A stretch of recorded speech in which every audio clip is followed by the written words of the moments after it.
Welcome to the Key Chapters of the Bible podcast. This is a daily podcast that's going through the key chapters of God's Word.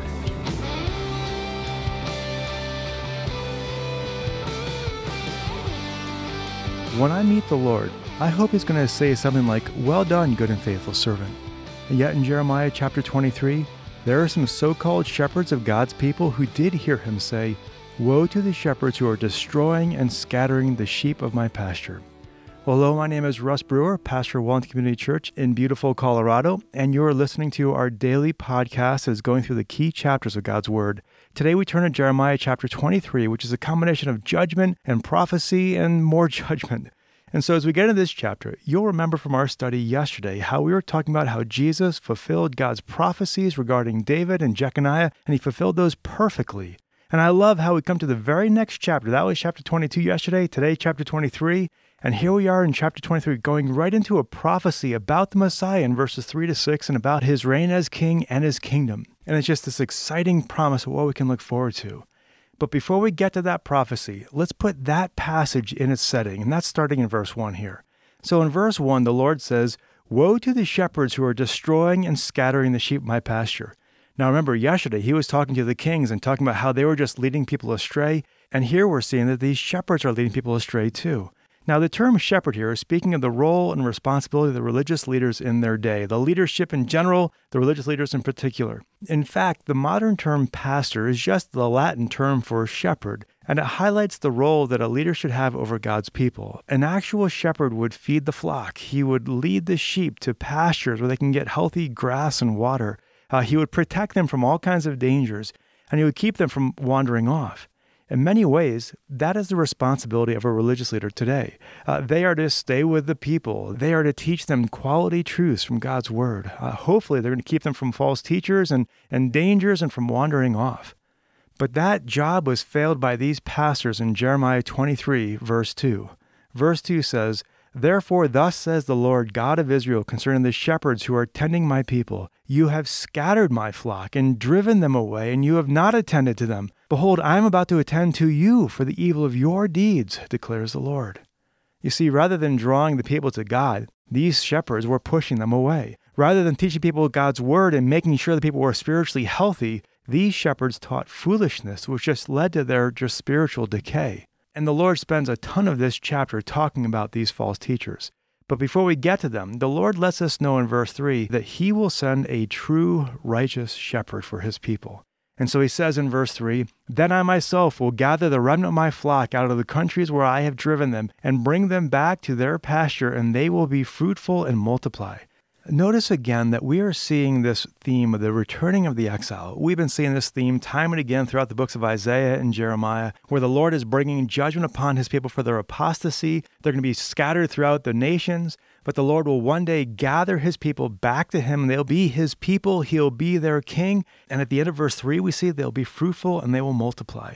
And so the good shepherd will gather these people to Himself. But notice what He says in verse 4 about the under-shepherds. He says, "I will also raise up shepherds over them, and they will tend them, and they will not be afraid any longer, nor be terrified, nor will any be missing, declares the Lord." And so when God does this work, He's going to gather the people out of the nations, and He will give them shepherds who have the strength and the resolve to teach God's people truthfully, accurately, and courageously. And then He gets more specific in verse 5. He says, "Behold, the days are coming, declares the Lord, when I will raise up for David a righteous branch, and he will reign as king and act wisely and do justice and righteousness in the land." And so this prophecy, this right here, is saying that the Lord will raise up a king who will be a branch from the family tree of David. This king will rule with wisdom and justice and righteousness, and his agenda will be about things of the Lord, not about things of this earth. It'll be in righteousness. And then look at the astounding hope that we see in verse 6. Verse 6 says, "In his days Judah will be saved, and Israel will dwell securely. And this is his name by which he'll be called, the Lord our righteousness," or "the Lord is our righteousness." Now just think about what kind of hope this promise would bring. Remember, at this point, the nation of Israel was divided into two kingdoms. The northern kingdom called Israel, the southern kingdom called Judah. And at this point, it's been 100 years or more since Israel fell to Assyria and it was just wiped off the earth. And here the Lord is saying that he has a plan for his people, both the north and the south, Israel and Judah. He will restore them and he will rule them as one people. And no doubt, just these words would have been so healing for God's people to hear these promises that God has not forsaken the north. He still will be including them into his kingdom as well. Now, not only would this have been super exciting back then, but look at what verse 6 ends by saying. It says, this king would be called the Lord our righteousness, as the NAS says, or the ESV says, the Lord is our righteousness. Now, think about what that means. It's saying the Lord, as in Yahweh, is our righteousness, as in he is how we become righteous. Here we have a prophecy 600 years before the birth of Christ foretelling the day when his kingdom people will recognize that their righteousness comes from him. This is exactly what we find throughout the New Testament. Over and over again in the New Testament, writers tell us that our righteousness comes from Jesus. It is given to us. It is imputed to us. And so you have passages like 2 Corinthians 5:21, which says, he made him who knew no sin to be sin on our behalf so that we might become the righteousness of God in him. Or listen to how 1 Corinthians 1:30 echoes the same principles of this passage, saying, by his doing you are in Christ Jesus, who became to us wisdom from God and righteousness and sanctification and redemption. And so Jesus has fulfilled this passage beautifully. And so just recapping these opening verses here, you've got these religious leaders who are failing in their duties. People are wandering off into a quagmire of false teaching, and God is letting them know he will one day return and save his people from that morass. Now, the rest of this chapter kind of levels the sights on these false teachers, and it really just lets them have it here. So in verse 9, Jeremiah proclaims a lament over the prophets, and he tells us in verse 9 that the desecration of God's truth is just sending him reeling with grief. In verse 11, it's the Lord speaking, and he says, for both prophet and priest are polluted. Even in my house I have found their wickedness. Now, when we began this study in the book of Jeremiah, we went over the idea that the Lord had raised up prophets because the priests had become unfaithful to their responsibilities. But here we're seeing in verse 11 that the enemy has even raised up counter-prophets, so to speak, to muddy and scramble the truth so that people don't know who to listen to anymore. And although these prophets claim to have a prophetic message from the Lord, look how the Lord describes their message in this passage. In verse 12, it's like a slippery path. In verse 15, it's pollution. In verse 16, it leads to futility. In verse 26, it's falsehood. In verse 27, kind of just summarizing that passage, it causes spiritual amnesia. And in verse 32, it is without the slightest benefit. And so that's God's estimation of this false message. You can say all the pretty stuff you want, but it is entirely without benefit. It is falsehood. It is a slippery path. It's not true food for the soul. And so going back to verses 13 and 14, the Lord unmasked these prophets of both the northern kingdom and the southern kingdom. In the northern kingdom, they would prophesy Baal, and they led the people astray. And that was kind of easy to do because the name Baal can often be translated or substituted with the name Lord or Master. And God's people would often call him Lord. And so it just was an easy switch for people. And the undiscerning people didn't see that there was a trick going on here. In the southern kingdom, it says in verse 14, that these prophets commit adultery, they walk in falsehood and lies, and that no one is turned to righteousness through their message. In fact, the other way around, they're increasingly getting more and more like the perversions of Sodom and Gomorrah. And so what is God's people to do in this situation here?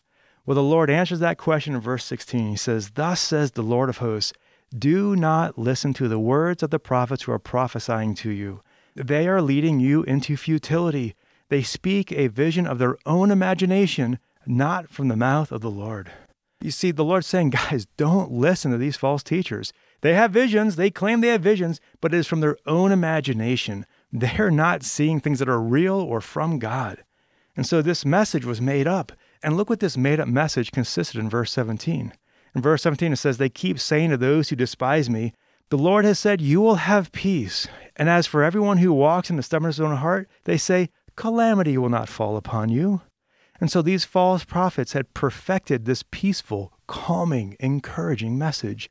They didn't want to discourage anyone. They didn't want people to fear God. And so their message was one of peace and happiness, and all is calm and all is good. Every now and then, I've seen some of these false teachers on TV. You see them just declaring all of these great things God is going to do for you, all these blessings. And they always talk about good things. They never really talk about the judgment of the Lord. And really, ultimately, what they're doing is in verse 17, just leading people to follow their own stubbornness and their own stubborn heart instead of following the Lord and his word. If you drop down to verse 25, the Lord has even more thoughts about these guys. In verse 25, he says, I've heard what these prophets have said who prophesy falsely in my name, saying, I had a dream, I had a dream. Verse 26 says that these dreamers are preaching falsehoods and deceptions from their own heart. And the result of their message is extremely destructive because in verse 27, the Lord says, their message makes people forget his name. And this can happen if we ever fill our mind with false teaching. We either never learn the word of God because we're just always hearing false teaching, or what we have learned we forget because it's not nearly as exciting as listening to a prophet tell you a special message about you right then and there. And because everyone wants this super exciting personal insight for their own life, in verse 33, everyone just starts asking everyone else, hey, have you heard from the Lord? Have you heard from the Lord? Have you? And in verse 36, every person will start thinking they have a personal message from God. Now, I find it fascinating here that a sign of God's judgment upon a people is when everyone starts thinking God is speaking personal messages to them. Here we're seeing, like back in verse 18, God's people abide in the counsels of his words, not in some kind of cosmic message from the heavens. And if this is not enough, look at why we should not listen to these false prophets. Going down to verse 21, he says, I did not send these prophets, but they ran. I do not speak to them, but they prophesied.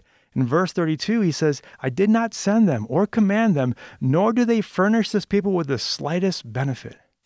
And so in verses 19 and 20 and 30 and 32, speak of the judgment that God is bringing upon these people who just are so hungering after this false message. And that message of judgment is just summarized in verses 39 to 40, saying, therefore, behold, I will surely forget you and cast you away from my presence, along with the city which I gave to you and your fathers. And verse 40 says, I will put an everlasting reproach on you and an everlasting humiliation, which will not be forgotten.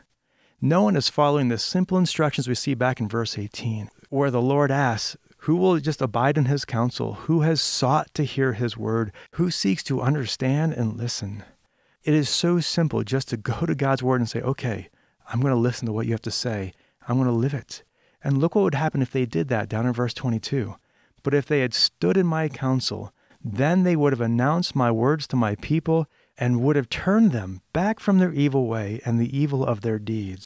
You see, if the teachers had just taught the word of God, and if people had just sat and listened to God's word rather than the exciting messages of these false prophets, if they just sat and listened to the God of Scripture, they would have had the deliverance they sought.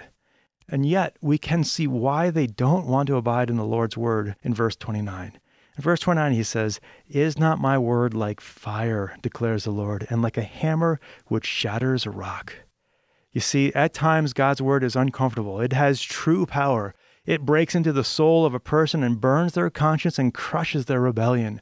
And as we seek to know God and understand his word, we're going to find at times his word is painful to us. It convicts us. It can also motivate us. It can also strengthen us, but it will bring transformational change that may be uncomfortable at times. Not always easy, but it is a glorious thing when we follow God's word. And so as we reflect on this chapter here, chapter 23, what are some of our takeaways? Well, here's a couple thoughts.